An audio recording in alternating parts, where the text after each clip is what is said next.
আমি একজন মেয়ে, আমি রমজান মাসের সবগুলো রোজা রাখার উদ্দেশ্যে সাময়িকভাবে মাসিক পিরিয়ড বন্ধ রাখার জন্য যদি কোনো ঔষধ সেবন করি, তাহলে কি গুনাহের ভাগীদার হব নাকি আমার রোজা বিশুদ্ধ হবে? অনেক মা বোনরা রাত 12টার আগে তাহাজ্জুদের নামাজ পড়া যাবে কিনা বা সওয়াব পাওয়া যাবে কিনা। এরপরে প্রশ্ন হলো টয়লেটওয়ালা বাথরুমে ওযু করা যাবে কিনা। পশ্চিম দিকে শোয়া বা পা দিয়ে বসা কতটুকু যাবে। এরপরে প্রশ্ন হলো 5 কাপড় ছাড়া নামাজ হবে কিনা। শাশুড়িরা কেন মেয়েদের ও বউদের এক চোখে দেখেন না। উমরার শুরু থেকে শেষ পর্যন্ত কি কি কাজ করতে হয় যদি দয়া করে একটু বলতেন। সাহু সিজদা দেওয়া হয়েছে কিনা এটা নিয়ে সন্দেহ হলে কি করণীয়। নামাজের শেষে সাহু সিজদা এটা আবশ্যক হয় তখন যদি নামাজের মধ্যে কোনো ওয়াজিব ছুটে যায়। ওয়াজিব যদি ছুটে যায় তাহলে সাহু সিজদা দিতে হয়। নামাজের মধ্যে আমরা যত কাজ করি সেগুলো 3 প্রকারের। কিছু আছে ফরজ, কিছু আছে ওয়াজিব, আর কিছু আছে সুন্নাত। ফরজ যদি ছুটে যায় তাহলে সাহু সিজদা দিলে কুলাবে না, ওইটা আবার পড়তে হবে। আর ওয়াজিব যদি ছুটে যায় তাহলে সেক্ষেত্রে সিজদা সাহু দিলে নামাজ হয়ে যাবে, রিকভার হয়ে যাবে। আর যদি সুন্নত ছুটে যায় তাহলে সেক্ষেত্রে সিজদা সাহু দেওয়া লাগবে না, এমনিতেই নামাজ হয়ে যাবে। তবে পরবর্তীতে ওই সুন্নতটা যাতে না ছুটে অন্য সময় সেটা খেয়াল রাখতে হবে। তাহলে 3 ধরনের বিষয় নামাজের মধ্যে আছে, ফরজ, ওয়াজিব, সুন্নাত। এই ফরজ ছুটলে আবার পড়তে হবে, ওয়াজিব ছুটলে সিজদা সাহু দিলে হবে, সুন্নত ছুটলে কোনো অসুবিধা নাই, হয়ে যাবে। তবে পরবর্তী জন্য আর সুন্নত না ছুটে সেটা খেয়াল রাখতে হবে। এখন কথা হলো আমার সিজদা সাহু দিছি কিনা, আমার একটা ওয়াজিব ছুটে গেছে। কথার কথা আমি দ্বিতীয় রাকাতে 4 রাকাতের নামাজে দ্বিতীয় রাকাতে বসাটা ওয়াজিব, সেটা না করে আমি দাঁড়ায় গেছি, তাহলে আমার শেষে সিজদা সাহু দিতে হবে। এখন সিজদা সাহু সালাম ফেরানোর পর আমি দিলাম কিনা এটা নিয়ে সন্দেহ হচ্ছে। এরকম যদি হয় তাহলে সিজদা সাহু দিয়ে নেবেন, দিয়ে নিলে নামাজ হয়ে যাবে ইনশাআল্লাহ। যদি প্রবল সন্দেহ হয় যে না দিছি কিনা আমি শিওর না, প্রবল সন্দেহ হয় তাহলে সেক্ষেত্রে আপনি সিজদা সাহু দিয়ে সালাম ফিরিয়ে ফেলবেন, নামাজ হয়ে যাবে। এরপরে প্রশ্ন হলো রাত 12টার আগে তাহাজ্জুদের নামাজ পড়া যাবে কি না বা সওয়াব পাওয়া যাবে কি না। দেখুন, একটা হলো রাতের নামাজ, যেটা এক প্রকারের তাহাজ্জুদ বলতে পারেন, কিয়ামুল লাইল যেটাকে বলা হয়। এটা এশার নামাজের পর থেকে শুরু হয়। আপনি এশার ফরজ নামাজ পড়ে ফেলছেন, সুন্নত পড়ে ফেলছেন, এবার 2 রাকাত 2 রাকাত করে নামাজ পড়েন। 2 রাকাত, 4 রাকাত, 6 রাকাত, 8 রাকাত, যতটুকু আল্লাহ আপনাকে তৌফিক দেয় এটা পড়েন, এবং এই নিয়তে পড়েন যে এটা তাহাজ্জুদ বা কিয়ামুল লাইল, রাতের নামাজ। এবং এরপরে আপনি বিতির পড়েন, তাহলে সেক্ষেত্রে আপনি রাতের নামাজ, রাত জেগে নামাজ পড়ার যে সওয়াব, সে সওয়াবটা পাবেন ইনশাআল্লাহ। আর তাহাজ্জুদ মূলত বলা হয় এটা হুজুদ থেকে, যার অর্থ হলো ঘুম থেকে উঠে যে নামাজ পড়া হয়। এই তাহাজ্জুদের নামাজের জন্য সবচেয়ে শ্রেষ্ঠ এবং উত্তম সময় হলো ভোর রাত। আর আল্লাহর জমিনে 5 ওয়াক্ত ফরজের পর সবচাইতে গুরুত্বপূর্ণ ফজিলতপূর্ণ নামাজ হলো তাহাজ্জুদের নামাজ। 5 ওয়াক্ত ফরজ নামাজের পর তাহাজ্জুদের চাইতে শ্রেষ্ঠ কোনো সুন্নাত নামাজ বা নফল নামাজ দ্বিতীয়টা হতে পারে না। এই নামাজটা সুন্নতের নিয়তে করলেও হয়ে যাবে, নফলের নিয়তে করলেও হয়ে যাবে। নফল মানে ফরজের বাইরে, অতিরিক্ত ফরজ ওয়াজিবের বাইরে, আর সুন্নাত মানে নবী সাল্লাল্লাহু আলাইহি ওয়াসাল্লাম পড়েছেন সেই হিসাবে। অতএব মূলত এটাকে সুন্নাত নামাজই বলা যাবে, নফল নামাজ বললেও ভুল হবে না। অতএব এই ভোর রাতে, রাতের শেষ অংশে, অর্থাৎ রাতকে 3 ভাগ করলে শেষ তৃতীয় অংশে, 3 ভাগের শেষ অংশে নামাজ পড়বেন তাহাজ্জুদের। এটা হলো সবচেয়ে উত্তম, কারণ ওই সময়টাতে আল্লাহ তাআলা দুনিয়ার আসমানে নেমে এসে বান্দাকে ক্ষমা ঘোষণা করেন। কিন্তু যদি কেউ তার আগে তাহাজ্জুদ পড়তে চায়, ধরুন কারো রাত 12টা বাজে ঘুম ভেঙে গেছে, এমনকি 11টার সময় ঘুম ভেঙে গেছে হতে পারে, তখন তিনি উঠে ওযু করে নামাজ পড়লে সেটাও তাহাজ্জুদ হিসাবে গণ্য হবে, পিওর তাহাজ্জুদ হবে, কোনো অসুবিধা নেই। ঘুম থেকে উঠে যে কোনো নামাজ পড়বেন রাতে, আপনি এশার নামাজের পরে ঘুমালেন, ঘুম থেকে উঠে যে কোনো নামাজ পড়বেন 2 রাকাত 2 রাকাত করে, সেটা তাহাজ্জুদ হিসাবে গণ্য হবে, সেটা 12টার আগে হোক অথবা পরে হোক। তবে যদি শেষ অংশে হয় সেটা সবচেয়ে বেটার এবং অধিক মর্যাদাপূর্ণ। আর ঘুম থেকে উঠার আগে যদি পড়েন তো সেটাও রাত জেগে নামাজের মধ্যে শামিল হবে। কিন্তু তাহাজ্জুদ বলতে যেটা বোঝানো হয় সেটা হবে ওই যে রাত থেকে ঘুম থেকে উঠে শেষের দিকে যেটা পড়বেন সেটা, অথবা মাঝের দিকে হতে পারে, কিন্তু ঘুম থেকে উঠে। ঘুম ছাড়াও যদি আপনি এশার আগে শুয়ে পড়লেন, এশার আগে নামাজ পড়ে তারপর শুলেন, ইনশাল্লাহ আপনি এটাও এক প্রকারের তাহাজ্জুদ হবে, যদিও আফার ক্লাসের তাহাজ্জুদ এটা না। এর পাশাপাশি যদি কেউ রাতে না ঘুমায়, সারা রাত জেগেই থাকে, তারপরে তিনি গভীর রাতে যখন পড়বেন, মধ্যরাতের পরে বা শেষ অংশে, অধিকতর উত্তম হবে, ওইটা তাহাজ্জুদ হিসেবে বিবেচিত হবে, যদিও তিনি ঘুম থেকে না উঠেন। সাধারণত মানুষ ঘুম থেকে উঠে পড়ে, সেই হিসাবে তাহাজ্জুদ বলা হয়েছে। তাহলে খোলাসা কথা হলো, এশারের পর থেকে 2 রাকাত 2 রাকাত করে যত নামাজ পড়বেন, এগুলো সবগুলো রাতের নামাজ, নফল নামাজ, এক প্রকারের তাহাজ্জুদ হিসাবে গণ্য হবে। আর মূল তাহাজ্জুদ যেটা, সেটা হলো হয় ঘুম থেকে উঠে আর না হলে রাতের গভীরে, বিশেষ করে শেষ রাতে যখন পড়বেন সেটা হলো অধিকতর উত্তম। এই তাহাজ্জুদ নামাজ পড়ার নিয়ম হলো 2 রাকাত করে পড়বেন, সেটা উত্তম। কারণ নবী করিম সাল্লাল্লাহু আলাইহি ওয়াসাল্লাম বলেছেন, সলাতুল লাইলি ওয়ান নাহারি মাসনা মাসনা, দিন এবং রাতের নামাজ 2 রাকাত করে, এবং এই নামাজগুলো যত লম্বা করতে পারবেন সেটাই ভালো হবে। আমাদের আয়েশা নবী সাল্লাল্লাহু আলাইহি ওয়াসাল্লাম সম্পর্কে বলেছেন যে তিনি যে রাতের নামাজ পড়তেন অর্থাৎ তাহাজ্জুদ পড়তেন, লা তাসআলুন আন হুসনিহিন্না ওয়া তুলিহিন্না, সেগুলোর সৌন্দর্য যে কি ছিল আর বলো না। লম্বা লম্বা কেরাতে, লম্বা লম্বা রুকু, লম্বা লম্বা রুকু থেকে উঠে আবার লম্বা সময় অপেক্ষা করা, সেজদা গিয়ে দীর্ঘ সময় অপেক্ষা করা, সেজদা থেকে উঠে সোজা হয়ে বসে দীর্ঘ সময় অপেক্ষা করা, আবার এভাবে দেওয়া। 2 রাকাত সালাতে অনেক সময় দিতেন। এভাবে যত আস্তে আস্তে নামাজ পড়বেন তাহাজ্জুদ তত উত্তম হবে। এরপরে ভোর রাতে দোয়া কবুল, আল্লাহ তাআলার কাছে দোয়া করবেন। অনেক সালাফ বলেছেন তাহাজ্জুদের নামাজ পড়ার অভ্যাস নাই, এই লোক কখনো আল্লাহর নেককার, মানে আল্লাহর খুব কাছাকাছি যাওয়া বান্দা, মুকাররাব বান্দা, সালেহ বান্দা, আল্লাহর প্রিয় এবং অলি এটা হতে পারে না। আমাদের পুরুষরা মহিলারা সবাই আমাদের উচিত তাহাজ্জুদের নামাজের অভ্যাস করা। আজকাল মোবাইল ফোন আমাদেরকে এত এঙ্গেজ করে ফেলেছে, ফেসবুক এবং ইউটিউবের নেশা এতটা আমাদেরকে পেয়ে বসেছে, তাহাজ্জুদ তো পরের কথা, গভীর রাত পর্যন্ত মোবাইল টিপতে টিপতে আমরা 1টা 2টা বাজাই দিই, শুইতে 12টা বাজাই দিই, শুইতে দেখা যায় ফজর নামাজ পড়তেই কষ্ট হয়ে যায়। আপনি তো এশার নামাজের পরে আর কোনো কথাবার্তা না বলেন, শুয়ে পড়েন, যত সব কাজকাম সব এশার আগে সেরে ফেলেন, এবং এটাই হাদিসে নির্দেশ করা হয়েছে। তাহলে দেখবেন তাহাজ্জুদ, বিশেষ করে শীতের সময় বড় রাত, আপনার পড়া এমনি সহজ হয়ে গেছে, রাতে আপনার ঘুম হয়ে গেছে। আল্লাহ তাআলা আমাদেরকে তাহাজ্জুদ পড়ার তৌফিক দান করুন। তাহলে রাত 12টার আগেও তাহাজ্জুদ হতে পারে, তবে সবচেয়ে উত্তম হলো ভোর রাতে তাহাজ্জুদ। এরপরে প্রশ্ন হলো, টয়লেটওয়ালা বাথরুমে অজু করা যাবে কিনা? অজু আপনি যেখানে করবেন সেখানে আল্লাহর নাম নেবেন, বিসমিল্লাহ বলে অজু করবেন, কারণ অজুর শুরুতে বিসমিল্লাহ বলাটা সুন্নাত, সেজন্য বিসমিল্লাহ বলে অজু করবেন। কিন্তু কোনো টয়লেটের মধ্যে, আপনার কোনো ওয়াশরুমের মধ্যে আপনার প্যান আছে, আপনার কমোড আছে এবং টেপ আছে, 2টা মাঝখানে কোনো আড়াল টাড়াল কিচ্ছু নাই, একই জায়গায় দোনোটা, তাহলে সেক্ষেত্রে ওই জায়গায় উজু করলে আল্লাহর নাম নিবেন না, কারণ নোংরা জায়গায়, নাপাক জায়গায় আল্লাহর নাম নেওয়া মুখে মাকরুহ। সেখানে যদি উজু করেন তাহলে সেক্ষেত্রে মনে মনে বিসমিল্লাহ বলবেন, মুখে উচ্চারণ করবেন না, এরপর উজু করে ফেলবেন, উজু হয়ে যাবে। কিন্তু ভালো হয়, উত্তম হয় যদি বাহিরে কোনো বেসিন ইত্যাদি থাকে সেখানে আপনি উজু করবেন, পাওয়াটা ভিতরে গিয়ে টয়লেটে গিয়ে ধুইলেন, তাহলে সেটা সবচেয়ে উত্তম। অর্থাৎ বিসমিল্লাহটা আপনি যেহেতু ওখানে পড়তে পারতেছেন না, তাহলে উজুটা একটু অপূর্ণাঙ্গ থাকছে, উজু হয়ে যাবে কিন্তু অপূর্ণাঙ্গ থাকছে। পশ্চিম দিকে শোয়া বা পা দিয়ে বসা কতটুকু যাবে? পশ্চিম দিকে পা দিয়ে শোয়া কিংবা পশ্চিম দিকে পা দিয়ে বসা মৌলিকভাবে কোনো হাদিসে সরাসরি ব্যাপারে নিষেধাজ্ঞা নাই, কিন্তু কেবলার দিকে সম্মানের কথা আপনার মাথায় এসেছে, সেই জায়গা থেকে আপনি কেবলার প্রতি সম্মান করে আপনি অন্যদিকে পা দেওয়ার চেষ্টা করলেন, সেটা অবশ্যই কেবলার প্রতি আদব এবং শিষ্টাচারের অংশ, সেটা ভালো। কিন্তু সেই সাথে আমাদের মনে রাখতে হবে, কেবলার দিকে থুতু নিক্ষেপ করা, কপ ইত্যাদি নিক্ষেপ করা, এটা কিন্তু হাদিসে পরিষ্কারভাবে নিষেধ আছে, এটা গুনাহের কথা। এটা যদি কেউ করে তার ওই থুতু সহকারে কিয়ামত ময়দানে সে তার থুতু কপালে নিয়ে এসে উঠবে, ভয়ঙ্কর একটা বিশ্রী অবস্থার মধ্যে শাস্তি হিসেবে হবে। এজন্য কেবলার দিকে থুতু বা কপ যেন আমরা নিক্ষেপ না করি। পা মেলার ব্যাপারে সরাসরি হাদিসে নিষেধাজ্ঞা নাই, কিন্তু আপনি কেবলার কথা মনে উঠে সম্মান প্রদর্শনের জায়গা থেকে আপনি আপনার পাকে গুটিয়ে নিয়েছেন বা অন্যদিকে করেছেন, সেটা ভালো। কিন্তু কেউ যদি কেবলার দিকে পা দিয়ে শোয় বা বসে, তাকে হাদিসের আলোকে অপরাধী বা গুনাহগার আপনি বানাতে কিন্তু পারবেন না। আমার প্রশ্ন হলো, রমজানের পরে শাওয়াল মাসে 6টি রোজা রাখলে সারা বছর রোজা রাখার সওয়াব পাওয়া যায়? অনেক সময় মহিলারা রমজান মাসে রোজা ভাঙা হয়, এমত অবস্থায় শাওয়াল মাসে 6টি রোজা রাখলে সেই 6টি রোজা আদায় হবে নাকি আলাদাভাবে আরও 6টি রোজা রাখতে হবে?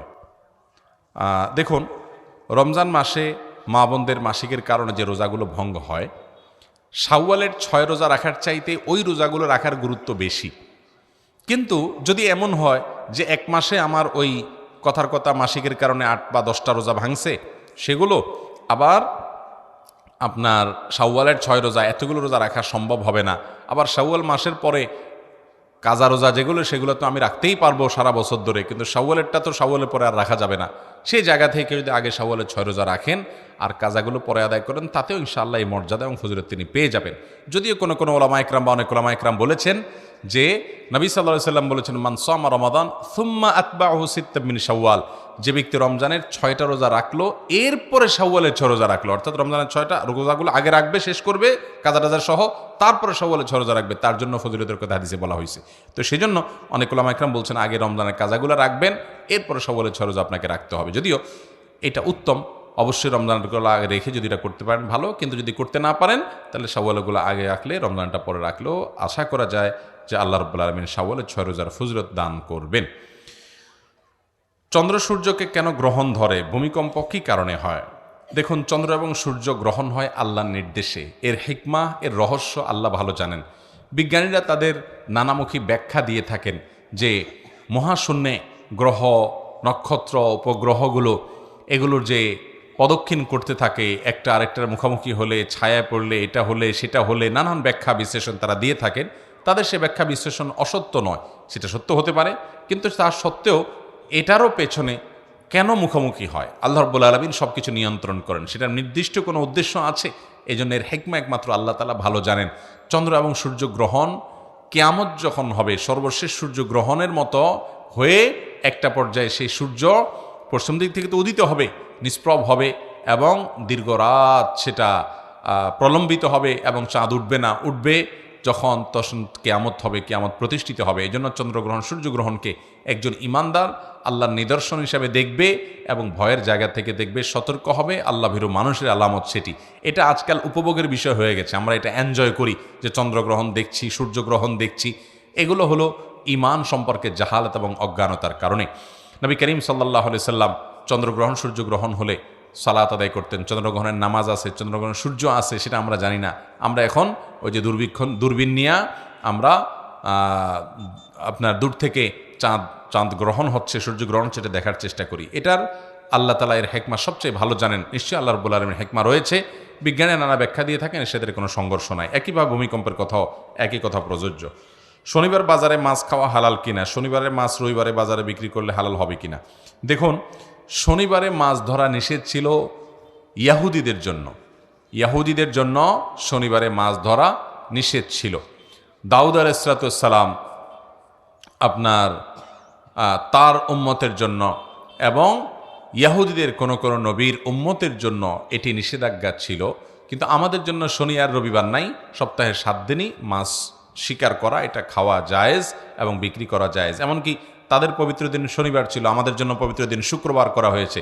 তারপরও শুক্রবারে আমাদের জন্য মাছ ধরা, শিকার করা কিংবা খাওয়া এগুলা কিংবা বিক্রি করা এর কোনোটি নিষেধ নয়। অতএব শনিবারে আপনি বাজারে মাছ বিক্রি করেন, তারপরে যায় মাছ কেনেন, কোনো অসুবিধা হবে না ইনশাআল্লাহ তাআলা। এরপরে প্রশ্ন হলো 5 কাপড় ছাড়া নামাজ হবে কিনা। 5 কাপড় ছাড়া নামাজ হবে কিনা এর উত্তর হলো যে নামাজের জন্য কোনো কাপড়ের সংখ্যা কোরআন হাদিসে ঠিক করে দেয় নাই, এগুলো আমাদের বানানো যে 5টা কাপড় লাগবে না। কেউ যদি 2 কাপড়ে পুরো শরীর ঢেকে ফেলতে পারে, মহিলাদের জন্য নামাজের মধ্যে পুরো শরীর ঢাকতে হবে, মুখমণ্ডল, 2 হাতের কবজি এবং পায়ের পাতা, সে তলার অংশ, এটা বাদে একদম টাকনুর নিচ পর্যন্ত মাথা থেকে চুল সহকারে কাঁধ, গলা, বুক, পিঠ সবগুলো, এমনকি হাতের গোছা, কোণে, এগুলো সব ঢাকবেন মহিলারা। এটুকু ঢাকার জন্য যদি একটা বড় পোশাকে তিনি পুরো শরীর ঢেকে ফেলতে পারেন যথেষ্ট। আর যদি 2টা পোশাকে ঢাকতে পারেন তাহলে সেক্ষেত্রে একটা পরনে থাকলো আর একটা উপরে বড় ওড়না পাওয়া যায় আজকাল নামাজের, পুরো শরীর ঢেকে ফেলবে, এরকম কিছু দিয়ে তিনি নামাজ পড়তে পারেন। কিন্তু 5টাই হতে হবে এমন কোনো কথা নাই। 5টা কোন হিসাবে হয়েছে আমি জানি না, মহিলাদের 5টা কি আদৌ হয় কিনা। পুরুষদের জন্য একই কথা প্রযোজ্য, যে কয়টা পোশাকে তিনি পুরা তার সতর ঢেকে নামাজ পড়বেন এটা তার ব্যাপার। বিশেষ করে যে সমাজে যেই পোশাক চলে সম্ভ্রান্ত সুন্দর, সে পোশাক পরে তিনি মসজিদে যাবেন। আল্লাহ বলেছেন, ইয়া বানি আদম খুযু যিনাতাকুম ইনদা কুল্লি মসজিদ, এ আদম সন্তানরা তোমরা প্রত্যেক নামাজের সময় সুন্দর পোশাক পরবে। বিধায় কাপড় 5টা হতে হবে এমন কোনো কথা নেই। আপনি আপনার যেটুকু ঢাকতে বলা হচ্ছে সেটুকু ঢাকলেন কিনা সেটি হলো মূল বিষয়। পাতলা যেন না হয়, দেখা যেন না যায় শরীরের ভিতরের অংশ, টাইট যেন না হয় অতিরিক্ত, সেটি খেয়াল করবেন। শাশুড়িরা কেন মেয়েদের ও বউদের এক চোখে দেখেন না? কারণ মেয়ে আর বউ দুজন আসলে তো এক হয় না। যদিও এক চোখে দেখা পরিপূর্ণভাবে সম্ভব না হলেও চেষ্টা করা উচিত শাশুড়িদের, কারণ তারা পরের ঘর থেকে এসেছে, তাদের প্রতি আল্লাহর পক্ষ থেকে দায়বদ্ধতা আছে, জবাবদিহিতা আছে। তাদের প্রতি দুরাচরণ করলে, অসদাচরণ করলে, জুলুম করলে আল্লাহর কাছে জবাবদিহি করা লাগবে। এই জন্য অনেক শাশুড়ি আছেন, নামাজ কালাম পড়েন, কোরআন তেলাওয়াত করেন, জিকির আজকার করেন, কিন্তু জাহান্নামে যাবেন শুধুমাত্র বউয়ের প্রতি জুলুম এবং অবিচার করার কারণে। অতএব আমাদের বেঁচে থাকতে হবে।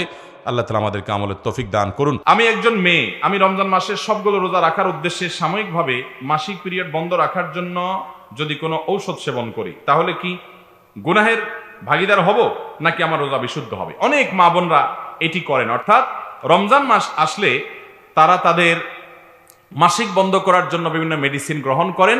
এই মেডিসিনগুলো দিয়ে মাসিক বন্ধ করেন যাতে করে গোটা রমজান মাস রোজাগুলো রাখতে পারেন, ইবাদতবন্দেগী করতে পারেন। এই কাজটা করাটা তখন জায়েজ হতে পারে যদি এই মেডিসিনগুলো গ্রহণ করার ফলে তাদের শরীরে কোনো বড় ধরনের সাইড এফেক্ট না হয়, ক্ষতিকর কোনো অসুবিধা যদি না হয়। যদি এইরকম মেডিসিন গ্রহণ করার ফলে তাদের ক্ষতিকর কিছু হয়, সাইড এফেক্ট হয়, তাদের শরীরে অসুবিধা হয়, তাহলে সেক্ষেত্রে সেটা গ্রহণ করা জায়েজ নাই। কারণ আল্লাহ বলেছেন, ওয়ালা তুলকু বিআইদিকুম ইলা তাহলুকা, তোমরা নিজেদেরকে ধ্বংসের দিকে ঠেলে দিও না। আপনার শরীরে ক্ষতি হয় এমন কোনো কাজ করা আপনার জন্য কি হবে না? জায়েজ হবে না। আর যদি এরকম ক্ষতি না থাকে তাহলে সেক্ষেত্রে আপনি এটা করলে জায়েজ আছে, কিন্তু সাধারণ অবস্থার উপরে রাখতে পারলে সেটা বেটার। কারণ আল্লাহর ফয়সালাকে আপনি মেনে নিলেন, 10 দিন, 7 দিন, 8 দিন, যেটা আপনার পিরিয়ডের কারণে আপনি রোজা রাখতে পারলেন না, আপনি অন্য সময় রোজাগুলো কাজা করে দিবেন। কোনো বোন করতে চাইলে, সাইড এফেক্ট সেরকম উল্লেখযোগ্য না থাকলে তিনি করলে সেটা জায়েজ হবে। এরপরে প্রশ্ন হলো, 4-5 বছর ধরে খুব কষ্টে আছি, আমার মনের মধ্যে খুব বাজে চিন্তা আসে। প্রথমে আল্লাহ বা নবীকে নিয়ে আসতো, তখন আরো বিশ্রীভাবে এখন আরো বিশ্রীভাবে অন্য চিন্তা আসে, বা যা কাউকে বলা সম্ভব নয়। এর জন্য সারাক্ষণ তওবা ইস্তেগফার করি, যত তওবা করি তত বেশি চিন্তা আসে, নিজেকে খুব অপরাধী লাগে। আমি খুব কষ্টে আছি হুজুর, কি করব? অনেক ভাইদের এরকম প্রশ্ন আসে। মুসলমানের সন্তানদের এইরকম পরিস্থিতি তৈরি হওয়াটা এটা একেবারে নতুন জিনিস না, তবে ইদানিং একটু বেশি। বিভিন্ন জায়গায় আমরা এরকম মানুষ দেখছি যে তার মনে হচ্ছে কোরআন তার পায়ের নিচে, এটা তার মনে হয়, এবং নিজে যন্ত্রণার মধ্যে ভুগতে থাকেন, ছটফট করেন যে আমি যেটা করতে পারি না মুসলমান হিসাবে। আল্লাহকে নিয়ে বাজে কথা, আল্লাহকে নিয়ে গালিগালাজ করা, এগুলো মনে আসে। ভাইরা আমার, ইন্টারেস্টিং বিষয় হলো এই বিষয়গুলো প্রমাণ করে যে শয়তানের অস্তিত্ব আছে। শয়তান আমাদেরকে কুমন্ত্রণা দেয়, এবং শয়তানের এই কুমন্ত্রণার বিষয়টা টের পাওয়ার পরে আপনার ঈমান আরো বেড়ে যাওয়া উচিত। যেখানে কেউ একজন আমাকে শয়তানি করছে, এই কথা চিন্তা করে আপনি আল্লাহর অস্তিত্বের প্রতি আরো বেশি ইয়াকিন এবং বিশ্বাস আপনার আসবে। নবী করিম সাল্লাল্লাহু আলাইহি সাল্লামকে এরকম এক সাহাবী বলেছেন যে আমার আল্লাহকে নিয়ে বাজে চিন্তা হয়। তখন নবী সাল্লাল্লাহু আলাইহি সাল্লাম বলেছেন, যাকা নাফসুল ঈমান, এটাই তো মূল ঈমান, যে আল্লাহকে নিয়ে বাজে চিন্তা আসছে, যে যেই ঘরে সম্পদ আছে ওই ঘরে চোর যায়। কোন অমুসলিমের মনে এরকম চিন্তা আসে না। আপনি যেহেতু ঈমান এনেছেন, শয়তান আপনার ঈমান নষ্ট করার জন্য লেগেছে। বিশেষ করে এগুলো ব্ল্যাক ম্যাজিকের কারণে, কালো জাদুর কারণে এই সমস্ত ভয়াবহ পরিস্থিতি মানুষের শরীরে তৈরি হয়, মনের মধ্যে তৈরি হয়। এরকম যদি হয় তাহলে সেক্ষেত্রে আপনি ব্ল্যাক ম্যাজিক দূরের জন্য কোরআন হাদিসের আলোকে যারা ঝাড়ফুঁক করেন তাদের শরণাপন্ন হন। কোরআনে কারীমের সূরা বাকারা নিয়মিত তেলাওয়াত করেন, শুনেন, এবং আয়াতুল কুরসি বেশি বেশি তেলাওয়াত করেন। এই কাজগুলো আপনি বেশি বেশি করেন। মানসিক কোন চিকিৎসকের শরণাপন্ন আপনি হতে পারেন, পাশাপাশি সেটা আপনার জন্য সহায়ক হতে পারে। আর সেই সাথে বাম দিকে শয়তান সাধারণত মানুষকে বাম দিক থেকে কুমন্ত্রণা দেয়, প্রতীকী থুতু বাম দিকে নিক্ষেপ করেন এবং আল্লাহর কাছে পানা চান, আউযু বিল্লাহি মিনাশ শাইতানির রাজিম, এবং পড়েন আমানতু বিল্লাহি ওয়া রাসূলি, আমানতু বিল্লাহি ওয়া রাসূলি, এটা পড়েন, এবং আউযু বিল্লাহি মিনাশ শাইতানির রাজিম পড়েন, বাম দিকে প্রতীকী থুতু দেন 3 বার, এবং বেশি বেশি সূরা বাকারা তেলাওয়াত করেন এবং পড়েন আওয়াজ দিয়ে দিয়ে। কোন ঝাড়ফুঁকের কাছে যান, মানসিক কোন ডাক্তারকেও দেখান, বহুমুখী কার্যক্রম করেন। সেই সাথে মাথায় রাখবেন, আল্লাহ সম্পর্কে আপনার মনে বাজে চিন্তা আসার মানে হলো আপনি ঈমানদার। আপনি এই চিন্তার কারণে পেরেশান, আপনি এটাতে খুশি না, তার মানে আপনার মধ্যে ঈমান আছে, আল্লাহর প্রতি বিশ্বাস আছে। অতএব আপনার ঈমান হারা হন নাই।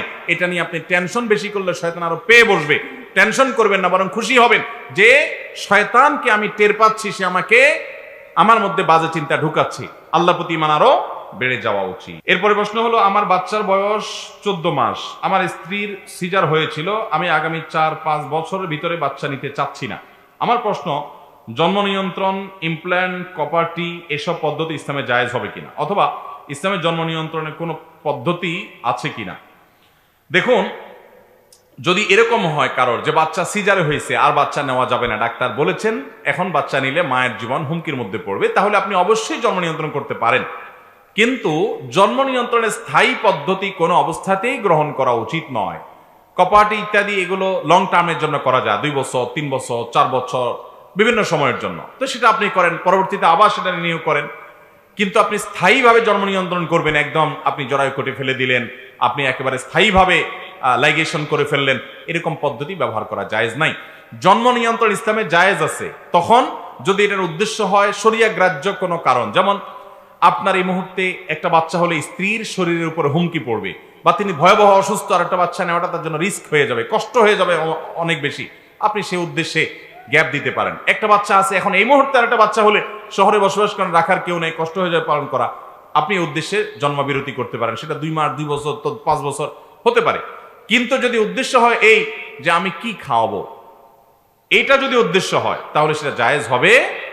আল্লাহ তাআলা মানুষের রিজিকের দায়িত্ব নিছেন, আপনি এই চিন্তা যদি সন্তান আপনি না নেন, জন্ম নিয়ন্ত্রণ করেন তাহলে সেটা জায়েজ হবে না। শারীরিক কোনো কারণে, অসুস্থতার কারণে, যৌক্তিক কোনো কারণে জন্ম নিয়ন্ত্রণ জায়েজ হতে পারে, সেটাও অস্থায়ী হতে হবে, স্থায়ী পদ্ধতি না। এরপরে প্রশ্ন হলো, আমরা অনেক সময় বিপদে পড়লে মানত করি, আল্লাহ তুমি আমাকে বিপদ থেকে উদ্ধার করলে টাকা দান করব, মানুষ খাওয়াবো, গরু ছাগল ইত্যাদি দিব, এটা কি আল্লাহর সাথে চুক্তি করা হয়ে যায় কিনা? ইসলামের ঠিক মানতের বিধান আছে কি? ইসলামে কি মানতের বিধান আছে কিনা? যদি থাকে তাহলে কিভাবে করবো? নবী করিম সাল্লাল্লাহু আলাইহি ওয়াসাল্লাম পরিষ্কারভাবে বলেছেন, তোমরা মানত করবে না, কারণ মানত এটা আসলে তেমন কোনো কাজের কাজ না। এটা কি? ইন্নামা ইস্তাখরাজু মিনাল বখিল, মানতের বিহি মিনাল বখিল, মানতের মাধ্যমে বখিলের সম্পদ বাইর হয়। বখিল ডাইরেক্ট দান করতে চায় না, বলে আগে আল্লাহ আমার ছেলেটাকে সুস্থ করেন, ছেলেটার রেজাল্ট ভালো করে দেন, আমার বিপদটা দূর করেন, তারপর আমি এটা দেব। সে ডাইরেক্ট দিতে চায় না, আল্লাহকে শর্ত দিয়ে দেয়। তো বখিল কৃপণ, সে আগে দিতে চায় না, এজন্য সে আল্লাহর কাছ থেকে পেয়ে তারপরে দিবে বলে। নবী সাল্লাল্লাহু আলাইহি ওয়াসাল্লাম বিষয়টাকে এইভাবে দেখেছেন। তবে এই হাদিসের আলোকে ওলামা ইকরাম কেউ মানত করাকে হারাম বলেন না, বলেন যে এটা অনুত্তম কাজ, মানত ভালো জিনিস না। তাহলে ভালো জিনিস কোনটা? আপনার বিপদ হয়েছে, আপনার কোনো উদ্দেশ্য হাসিল হওয়া দরকার, আপনি এমনি টাকা দান করে দেন, দান করে এরপরে বলেন আল্লাহ আমি দান করলাম, আমি 2 রাকাত নফল নামাজ পড়লাম, আমি একটা রোজা রাখলাম, আমি একটা গরু ছাগল দান করলাম, কিছু টাকা পয়সা দান করলাম, আপনি আমার এই উদ্দেশ্যটা পূরণ করেন। এটা হলো সুন্নাহ সম্মত পদ্ধতি এবং প্রশংসনীয় বিষয়, যে দান করবেন এবং আল্লাহর কাছে চাইবেন। তারপরে যদি আপনি মান্নত করেন, আর মান্নত যদি বিশুদ্ধ হয় তাহলে সঠিক হবে। আপনি যদি মান্নত করেন কোনো মাজারে কিছু দান করবেন, তাহলে সেটা ভুল মান্নত, এই মান্নত করলে সেটা পূরণ করা জরুরি না। নবী সাল্লাল্লাহু আলাইহি ওয়াসাল্লাম বলেছেন, মান নাযারা আন ইয়াসি আল্লাহ ফালা ইয়াসিহি, যদি কেউ কোনো গুনাহের কাজ করা মান্নত করে তাহলে সে গুনাহ করতে পারবে না। এরপরে প্রশ্ন হলো, উমরার শুরু থেকে শেষ পর্যন্ত কি কি কাজ করতে হয়, যদি দয়া করে একটু বলতেন। উমরার কাজগুলো খুব বেশি না, আমরা মনে করি উমরা অনেক জটিল কোনো কাজ। উমরা পারফর্ম করা এটা খুব সহজ একটা কাজ। সর্বপ্রথম কাজ হলো, আপনার দেশ থেকে আপনি যখন যাবেন, মিকাতে গিয়ে গোসল করে উত্তম রূপে, হাতের চুল নখ ইত্যাদি, শরীরের চুল নখ ইত্যাদি থাকলে অবাঞ্ছিত এগুলা কেটে পরিষ্কার হয়ে ফ্রেশ হয়ে গোসল করে এহরামের কাপড়, সেলাই ছাড়া কাপড় পরবেন, পরে লাব্বাইকা উমরাতান নিয়ত করবেন। কারো পক্ষ থেকে করলে লাব্বাইকা উমরাতান আন অমুক অমুক, মনে মনে নিয়ত করলে হবে, জমুকের তরফ থেকে লাব্বাইকা উমরাতান, বাস নিয়ত করে ফেললেন। এরপরে আপনি রওনা দিবেন। সাধারণত বিমানে গেলে মিকাত থেকে এহরাম পরা যায় না, তাহলে আপনি ঢাকা এয়ারপোর্ট থেকেও পড়তে পারেন, অথবা এহরামের কাপড় নিয়ে বিমানে ঘোষণা দেয় যে এখন আমরা মিকাত ক্রস করব, তখন আপনি পরে ফেলতে পারেন যদি অল্প সময় পান। আর নাহলে এখান থেকে এহরামের কাপড় পরে থাকলে নিয়তটা তখন করলেন লাব্বাইকা উমরাতান, বাস শুরু হয়ে গেল এহরাম পরা, একটা কাজ শেষ। এহরাম পরার পরে আপনি তালবিয়া পড়বেন, লাব্বাইক আল্লাহুম্মা লাব্বাইক, লাব্বাইক লা শারীকা লাক লাব্বাইক, ইন্নাল হামদা ওয়ান নি'মাতা লাকা ওয়াল মুলক লা শারীকা লাক। এটা পাঠ করতে করতে আপনি পুরো পথে যেতে থাকবেন। পুরুষরা জোরে জোরে পাঠ করবে, মহিলারা আস্তে আস্তে, বাস 2টা কাজ হয়ে গেল। এহরাম পরা, গোসল করে উত্তম রূপে মিকাত থেকে নিয়ত করা এবং তালবিয়া পড়তে থাকা। এরপরে আপনি যখন মক্কা যাবেন, হারামের কাছাকাছি যাওয়ার পর হারামে কাবা শরীফ দেখে তওয়াফ শুরুর আগ পর্যন্ত আপনার তালবিয়া পড়তে থাকবে। মসজিদে প্রবেশের সময় মসজিদে প্রবেশের সুন্নাহগুলো পড়বেন, আদায় করবেন, করে ভিতরে ঢুকে শুরুতে আগে তওয়াফ শুরু করবেন। 7টা চক্কর দিবেন। কাবা ঘরের হাজরা আসওয়াদ পাথরকে বাম পাশে রেখে ডান পাশে সবুজ লাইট রেখে বিসমিল্লাহি আল্লাহু আকবার বলে আপনি তওয়াফ শুরু করবেন। 7 বার চক্কর দিবেন, 7 বার।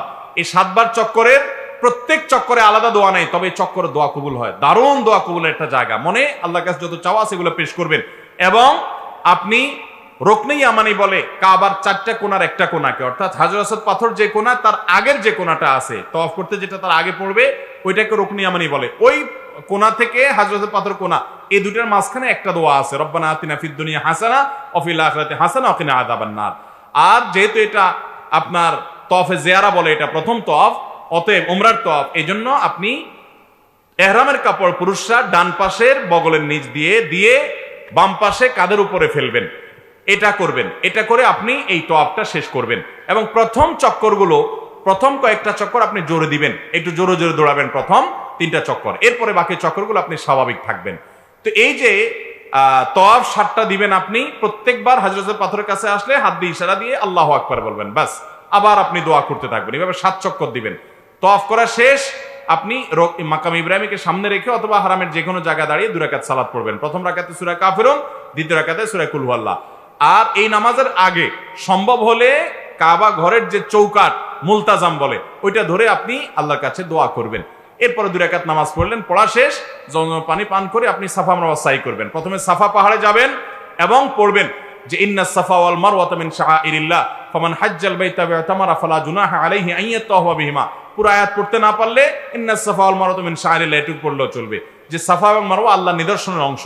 এরপর আপনি সাফা পাহাড়ে দাঁড়িয়ে লা ইলাহা ইল্লাল্লাহু ওয়াহদা আনজাযা ওয়াদা ওয়া নাসারা আবদা ওয়া হাজামাল আহজাবা ওয়াহদা, এটা পড়বেন। এবং লা ইলাহা ইল্লাল্লাহু ওয়াহদাহু লা শারীকা লাহু লাহুল মুলকু ওয়া লাহুল হামদ ওয়া হুয়া আলা কুল্লি শাইইন কাদির, এটা পড়বেন। এরপর আপনি কিবলার দিকে ফিরে 2 হাত তুলে, ওই যে কাবা শরীফের দিকে ফিরে 2 হাত তুলে মন খুলে দোয়া করবেন। দোয়া কবুলের জায়গায় সাফা পাহাড় থেকে নবী সাল্লাল্লাহু আলাইহি ওয়াসাল্লাম সর্বপ্রথম ইসলাম প্রকাশ্যে প্রচার শুরু করেছেন, সেই স্মৃতি বিজড়িত জায়গা আপনি দোয়া করবেন। এটা ইব্রাহিম আলাইহিস সালাম এবং ইসমাইল আলাইহিস সালাম এবং মা হাজেরার স্মৃতি বিজড়িত জায়গা। যাই হোক, সাফা পাহাড়ে দোয়া করার পর এরপরে আবদাউ বিমা বাদা আল্লাহ বি, আল্লাহ সাফার নাম আগে শুরু করছেন, তো আমি এখান থেকে সাই করা শুরু করছি। হেঁটে যাবেন হলো কোথায়? মারওয়া যাইতে মাঝখানে 2টা সবুজ লাইটের জায়গা পড়বে, ওখানে পুরুষে একটু জোরে হাঁটবেন, বাস এটুকু। এবং এই সাইর সময় আপনি জিকির আজকার তাসবিহ তেলাওয়াত করতে পারেন। তওয়াফের সময় ওযু থাকতে হবে, সাইর সময় ওযু না থাকলেও হয়ে যাবে, কিন্তু ওযু থাকলে ভালো। এবং তওয়াফ সাইয়ের মধ্যে ওযু ছুটে যায়, ওযু করে এসে আবার যেখান থেকে ছুটছে ওখান থেকে আবার কন্টিনিউ করতে পারবেন। মারওয়া পাহাড়ে চলে গেলেন, সেখানে গিয়ে আবার ওই যে কাবার দিকে ফিরে সাফা পাহাড়ে যা যা করেছেন ঠিক একইভাবে সবগুলো করবেন এবং দোয়া করবেন। ওখান থেকে আবার আপনি সবগুলো দোয়া পড়বেন। ওখান থেকে আবার আপনি সাফা পাহাড়ে আসবেন, তাহলে সাফা থেকে মারওয়া গেলেন একটা চক্কর, মারওয়া থেকে আবার আসলেন আরেকটা, আবার গেলেন আরেকটা, এভাবে মোট 7টা চক্কর দিতে হবে। সাফায় শুরু হবে, মারওয়া গিয়ে শেষ হবে। যে আসলে একটা না, গেলে একটা, গেলে আসলে আরেকটা, এবার মোট 7টা হবে। 7 চক্কর শেষ, আপনার ওমরা শেষ। এরপরে পুরুষরা মাথার চুল চেঁচে ফেলবেন, না চাচতে পারলে পুরো মাথার চুল ছোট করতে হবে, 2-4টা সামান্য একটু ছোট করলে হবে না। মহিলারা তাদের মাথার চুলে সামান্য অল্প একটু ছোট করলে হবে। তাদের ইহরাম হলো তারা স্বাভাবিক পোশাক আশাক করবে, অতিরিক্ত সাজসজ্জা করবে না। এবং তারা মুখমণ্ডল, এটার উপরে যদি ওড়না দিতে হয় অন্য পুরুষরা থাকে, তাহলে সেটা যাতে আপনার মুখ বেঁধে রাখা না হয় সেটা খেয়াল রাখবে, কাপড় টেনে রাখবে যাতে পরপুরুষরা না দেখতে পারে। আর কোথাও পরপুরুষ না থাকলে মুখ খোলা রাখবে ইহরাম পরা অবস্থায়। আর ইহরাম পরা অবস্থায় পুরুষরা সুগন্ধি ব্যবহার করবে না, সেলা আলা পোশাক পরবে না, আন্ডারওয়্যার পরবে না, মাথায় টুপি, মাথা ঢাকবে না, এই সমস্ত কাজ করবে না। কোনো পশু পাখি এমনকি আপনার মশা টশা ইত্যাদিও মারবে না, যথাসম্ভব তাড়িয়ে দিবে। অর্থাৎ এক কথায় ইহরাম পরা অবস্থায় নিষিদ্ধ কাজগুলো সব করবে না। সাফা মারওয়া সাই শেষ, মাথা মুন্ডানো শেষ, এখন তিনি হালাল হয়ে গেলেন। এখন যেগুলো নিষিদ্ধ ছিল ইহরাম অবস্থায়, সেগুলো সব এখন যায় সেলাই করা পোশাক করতে পারেন। তার ওমরা শেষ হয়ে গেল।